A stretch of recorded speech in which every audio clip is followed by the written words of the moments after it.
Un monstre lézard qui a volé beaucoup de DVD tente de s'échapper aussi rapidement qu'il le peut. Il heurte soudainement une impasse. L'homme qui le poursuit depuis le toit n'est autre que Saitama, qui, à ce moment-là, a toujours des cheveux noirs épais. Saitama saute du toit, déchirant malheureusement son pantalon et révélant une paire de sous-vêtements roses uniques. Le monstre se met à rire à cette vue, mais est rapidement mis KO par un seul coup de poing de Saitama. Saitama, avec ses vêtements endommagés, se tient devant un magasin de tissus où le propriétaire supplie un homme pour avoir plus de temps, pour payer ses dettes. Jacques, un homme avec qui le propriétaire négocie, promet de revenir demain et quitte le magasin en croisant Saitama sur son chemin. Saitama, un héros célèbre mais pauvre, endommage souvent ses vêtements lors des combats et n'a pas assez d'argent pour les réparations. Heureusement, le propriétaire du magasin de tissus, au cœur généreux, l'aide habituellement à réparer ses vêtements gratuitement. Le propriétaire suggère l'utilisation d'un tissu spécial pour créer un costume de héros durable pour Saitama, lui montrant même le croquis du design. Cependant, Saitama trouve le design terrible et fait une excuse en prétendant qu'il n'est pas assez fort pour avoir besoin d'un costume de héros, puis part. Avant son départ, le propriétaire met en garde Saitama contre l'augmentation de la criminalité dans la région, entraînant la fermeture de nombreuses entreprises. Dans une chambre luxueuse, Jacques fait rapport à son patron. Il s'avère que la raison de la fermeture de nombreuses boutiques est due à leur tactique malhonnête. Ils envoient des voleurs et des voyous perturber la paix, affectant les entreprises et accordent des prêts à hauts intérêts à ces magasins. En conséquence, de nombreuses boutiques font faillite et leurs actifs sont saisis par le patron. La nuit, Saitama regarde la télévision en se grattant les fesses lorsqu'on frappe à la porte. C'est sa propriétaire, et Saitama n'a pas payé son loyer depuis 3 mois. La propriétaire le menace de l'expulser s'il ne paie pas bientôt. Le lendemain, Saitama visite le magasin de tissus pour récupérer ses vêtements réparés. Pendant leur conversation, le propriétaire révèle qu'il ferme son magasin. Avant que Saitama puisse poser des questions, Jacques arrive, prenant de façon arrogante les titres de propriété du magasin.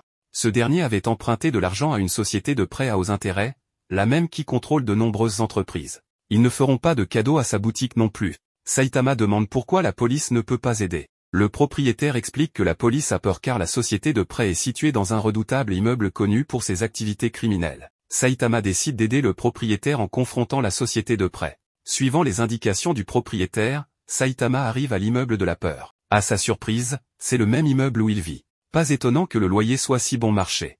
Ne sachant pas quel appartement est celui de la société de prêt, il commence à frapper aux portes. À la première porte qui s'ouvre, sa propriétaire apparaît, effrayant Saitama qui se cache. La deuxième porte révèle un homme habillé en robe rose tenant une poupée. La troisième porte s'ouvre sur une paire de frères. Saitama mentionne qu'il est un héros, ce qui panique les frères pensant que Saitama est là pour démanteler leur opération de fausse monnaie pour la prime. Entendant parler d'une récompense, Saitama s'excite. Afin de gagner de l'argent pour son loyer, il bat les frères. L'homme du patron voit les frères battus être traînés à l'étage par Saitama.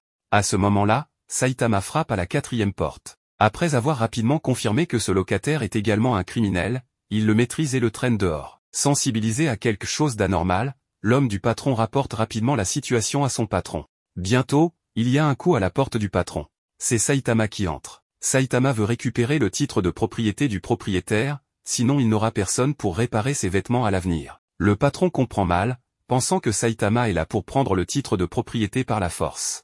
Cependant, Saitama n'a aucune intention de recourir à la force. À la place, il commence à expliquer la loi. Il explique que le propriétaire avait effectivement remboursé sa dette si l'on considère le taux d'intérêt légal et tout remboursement au-delà de cela est considéré comme un paiement excessif. Il devrait donc restituer le paiement excédentaire au propriétaire. De plus, il n'y a aucune base légale pour prendre arbitrairement le titre de propriété de quelqu'un.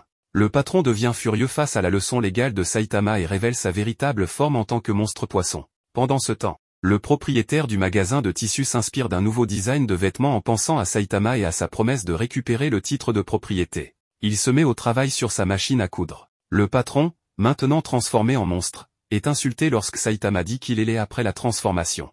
Il insiste sur le fait qu'il est très mignon et attaque Saitama avec son fouet en succession rapide. Lorsque Saitama attrape le fouet, le monstre crache des œufs de sa bouche pour attaquer, forçant Saitama à lâcher le fouet, se retirant et s'accroupissant au sol en regardant ses vêtements déchirés. Le monstre se vante de son titre de criminel de classe à bien mérité. Les yeux de Saitama s'illuminent en entendant le mot argent.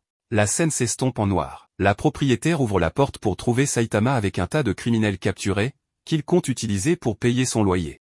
Mais la propriétaire est furieuse, ces criminels étaient ses locataires, sa principale source de revenus. Elle en veut à Saitama d'avoir ruiné sa collecte de loyer et le met à la porte. Le propriétaire du magasin de tissus suggère à Saitama de déménager dans la ville Z. Il mentionne une zone peu sécurisée et inhabitée dans la banlieue de la ville Z, très bon marché car personne n'y vit plus. Le propriétaire remercie Saitama d'avoir récupéré son titre de propriété et promet de continuer à solliciter son aide à l'avenir. Cependant, il annonce qu'il ferme le magasin de toute façon, car il est trop vieux pour continuer. Il présente à Saitama une nouvelle tenue qu'il vient de terminer. Le propriétaire retire sa perruque pour révéler sa propre tête chauve. Il attendait la bonne occasion pour prendre sa retraite, et maintenant elle est arrivée. Le costume qu'il a fait pour Saitama est son dernier travail et sa fierté et joie de toute une vie. En voyant la nouvelle tenue, Saitama est ravi. Il enfile la ceinture, les gants, les bottes et la cape, devenant le héros que nous connaissons tous. Depuis que Saitama a vaincu la fille moustique d'un seul coup de poing, le cyborg Genos est impressionné par la force de Saitama. À ce stade, il n'est pas encore l'élève de Saitama, il le suit simplement tous les jours, curieux du secret de sa force. Un jour, Saitama est chez lui en train de faire sa lessive, sentant qu'il est observé. Soudain, il repère une ombre qui passe rapidement, mais quand il se retourne, il n'y a personne. Sans le savoir, Genos l'observe depuis un toit éloigné, espérant toujours dévoiler le secret de la puissance de Saitama, mais sans succès jusqu'à présent. Un jour, Saitama quitte sa maison et Genos le suit secrètement. Lorsque Saitama entre dans le restaurant, Genos s'excite en pensant que la force de Saitama a peut-être quelque chose à voir avec la nourriture. À l'intérieur du restaurant, le serveur recommande avec enthousiasme un nouveau steak, mais le pauvre héros regarde son portefeuille et commande plutôt une portion de frites. Lorsque les frites arrivent, Saitama est stupéfait, 300 yens pour cela. Le pire, c'est qu'il n'y a qu'une seule frite extra longue qu'il aime, le reste étant court et trop cuit. Genos, observant de loin, voit cela comme une opportunité. Pendant que Saitama est aux toilettes, Genos vole la plus longue frite pour l'analyser plus tard. Il veut savoir s'il y a un secret à l'intérieur de cette frite apparemment ordinaire. Saitama revient et constate que sa plus longue frite a disparu, soupçonnant qu'un harceleur a volé sa frite. Il décide d'attendre au coin de la rue pour attraper le harceleur, mais personne n'apparaît. Pendant ce temps, Genos le regarde de loin, pensant que Saitama fait un entraînement spécial. Ensuite, le docteur Kidob l'appelle pour lui donner les résultats de l'analyse de la frite. Cependant, Saitama, qui n'a attrapé personne, se sent frustré. Sur le chemin du retour, Saitama rencontre un criminel de classe B nommé l'esthéticien qui crache un liquide sur les gens, asséchant leur visage. Reconnaissant la tête chauve de Saitama, le monstre lui dit que Saitama l'a vaincu il y a 6 mois, laissant son visage sec et rugueux. Depuis, il applique frénétiquement des masques pour retrouver une police. Maintenant, avec ses pouvoirs accrus et sa transformation en monstre, il cause le chaos pour attirer l'attention de Saitama et se venger. Saitama pense que ce monstre est le voleur de frites et le frappe furieusement contre un mur, le mettant en garde que le combat en face à face est acceptable, mais les actions sournoises comme voler ses frites ne le sont pas. De retour au laboratoire, Genos reçoit le rapport d'analyse de la frite, c'est juste une frite ordinaire. Alors, quelle est vraiment la clé de la force de Saitama? En rentrant chez lui, Saitama commence à se sentir calme. Il pense qu'être détesté est une partie inévitable d'être un héros. Cependant, d'un autre point de vue, il doit y avoir des gens qui l'apprécient après avoir été un héros pendant 3 ans. Même s'il n'a pas de fans, quelqu'un doit avoir remarqué ses efforts. Le lendemain, Genos arrive chez Saitama prêt à devenir son élève. Après que Genos devient l'élève de Saitama, un jour il est d'un homme aux cheveux argentés dans la rue. Dans le processus, Genos dit qu'il fait une chute. Cet homme aux cheveux argentés s'avère être un ennemi d'un chef de gang. Le chef prend les clés de Genos et commence à l'interroger sur sa relation avec l'homme aux cheveux argentés. Malgré les explications de Genos selon lesquelles il n'a aidé l'homme aux cheveux argentés que par courtoisie et n'a pas d'autre lien, le chef reste sceptique. Il dit à Genos qu'il peut récupérer ses clés s'il dit la vérité. Sans autre choix, Genos recommence depuis le début. Le matin, lui et Saitama discutent dans le bain de pourquoi les gens disent « ah » à chaque fois qu'ils entrent dans un bain chaud. Ils pensent qu'ils pourraient dire « i » ou « oh » ou bien « ou ». À la fin, Saitama pense remplacer « ah » par « fa » qui fonctionne tout aussi bien, tandis que Genos continue de corriger la prononciation de « fa » de Saitama en le référant aux notes musicales. Après le bain, Saitama s'assoit dans un fauteuil de massage et donne à Genos sa clé, décorée d'un charme en forme de cerf. Il demande à Genos de ramener la clé chez lui en premier et lui rappelle de ne pas la perdre. Genos dit au chef de gang qu'il ne reculera devant rien pour les clés de Saitama, suscitant l'intérêt du chef qui se demande pourquoi Saitama est si important pour Genos. Genos continue son histoire, insistant pour attendre que Saitama finisse son massage avant de rentrer chez eux ensemble. En chemin, ils voient un supermarché, et Saitama décide qu'ils auront une fondue pour le dîner. Mais quels ingrédients devraient-ils préparer? Alors qu'ils réfléchissent à cela, Saitama est choqué de se rappeler une vente de cuisses de poulet qu'il avait oubliée. Genos suggère que s'ils se séparent, il pourrait attraper les ingrédients avant la fin de la vente. Le chef de gang l'interrompt, agacé par la trivialité de l'histoire. Genos lui demande d'être patient, assurant qu'il est sur le point d'arriver au point principal. Selon le plan de Saitama, Genos doit aller dans 2 supermarchés pour faire les courses. Cependant, alors qu'il est sur le point de partir, il rencontre un monstre et décide de supprimer la menace. Après avoir fait cela, il rate la vente au supermarché de seulement 2 secondes. Malgré ses supplications auprès du commis du magasin pour le laisser acheter les cuisses de poulet, il n'a pas de succès. Le chef de gang, furieux contre la conversation inutile, exige que Genos révèle sa relation avec l'homme aux cheveux argentés. Genos, restant calme, continue son récit. Lorsqu'il atteint le 2e supermarché, il est déjà fermé. L'homme aux cheveux argentés, évitant le gang, passe par là.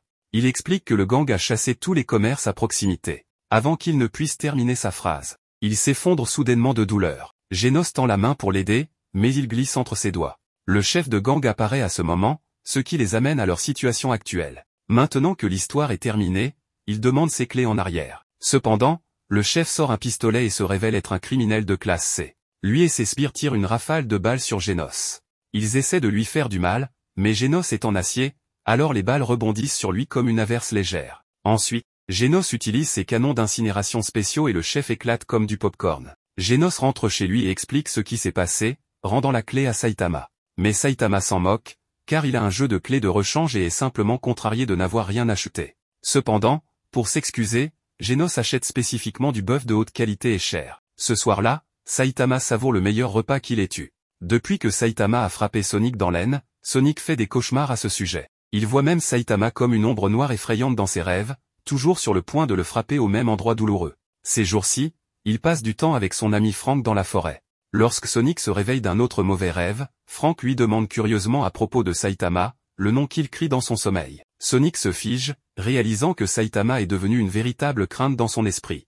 Il regarde la sculpture de Saitama qu'il a faite dans un arbre, et c'est comme si l'image de Saitama sortait de l'écorce et le combat à nouveau, le battant presque. Au petit matin, Sonic et Frank sont assis ensemble. Frank comprend les soucis de Sonic parce qu'il a lui aussi un adversaire qu'il veut vraiment vaincre. Il y a longtemps, Frank a rencontré un ours géant qui lui a laissé une cicatrice sur le bras qui n'a jamais disparu même s'il a survécu. La peur l'a rendu incapable de tirer avec un pistolet, son bras tremble à chaque fois qu'il en prend un. Frank dit à Sonic que la seule façon de vaincre sa peur est de la confronter. Avant même que Frank ne termine sa phrase, Sonic a disparu. Il s'entraîne intensément sous une cascade. Là, il repère un marcassin poursuivi par un énorme serpent. Sonic saute dans l'action. Le serpent semble gros et effrayant, mais Sonic décide que c'est une bonne cible pour s'entraîner. Il se déplace autour du serpent à une vitesse incroyable. Le serpent redresse la tête, et Sonic voit l'image de la tête chauve de Saitama, ce qui le fait reculer de peur. Il déchaîne son coup de pied à lame de vent, visant le serpent, mais le mouvement du serpent déclenche son souvenir du coup douloureux dans l'entrejambe. Son attaque échoue encore.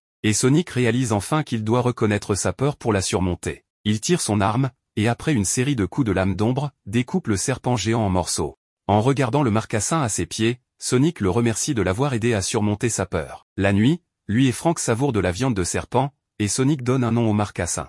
Pour vaincre Saitama, Sonic commence à s'entraîner sans relâche jour et nuit. En devenant plus fort, il retourne à l'arbre avec la sculpture de Saitama. L'image de Saitama émerge une fois de plus pour un combat. Saitama tend son poing, mais Sonic le saisit violemment, lançant Saitama au sol. Enchaînant avec son coup de pied à lame de vent, Sonic réussit à vaincre l'image de Saitama. Cette victoire dans son imagination remplit Sonic de confiance. Il dit au revoir à Frank et part à la recherche de Saitama pour obtenir sa revanche. Il rappelle à Frank que si l'on abandonne avant un combat, peu importe à quel point on essaie, le résultat sera le même, alors ne jamais abandonner. Après le départ de Sonic, Frank reste dans la forêt avec le petit cochon et Eno. Soudain, un ours apparaît. Frank pointe rapidement son arme vers lui. L'ours charge avec un puissant rugissement, terrifiant Frank. Il tire son arme, mais à cause de la peur, ses mains tremblent et il rate chaque tir. Tout ce qu'il peut faire, c'est prendre Eno et se cacher dans une cabane, tremblant de peur. Cependant, l'ours renverse la cabane. À ce moment-là, Frank se souvient des conseils de Sonic. Il décide de rassembler le courage de faire face à l'ours. Il appuie sur la gâchette, pour découvrir qu'il est à court de balles. La seconde suivante, il est frappé par l'ours. Alors qu'il attend la mort, quelqu'un apparaît, c'est Saitama. Pour lui, l'ours n'est rien de plus qu'un délicieux dîner. Et Eno se fige un instant, puis se rappelle que Saitama est le méchant que Sonic a sculpté dans l'arbre. Et il s'échappe en courant. L'ours grogne face à Saitama, qui le transforme ensuite en un pot fumant de viande d'ours en un instant. Après avoir savouré du bœuf que Genos a acheté hier, maintenant il se délecte d'un pot de viande d'ours. Les repas de Saitama ont certainement été somptueux ces 2 derniers jours.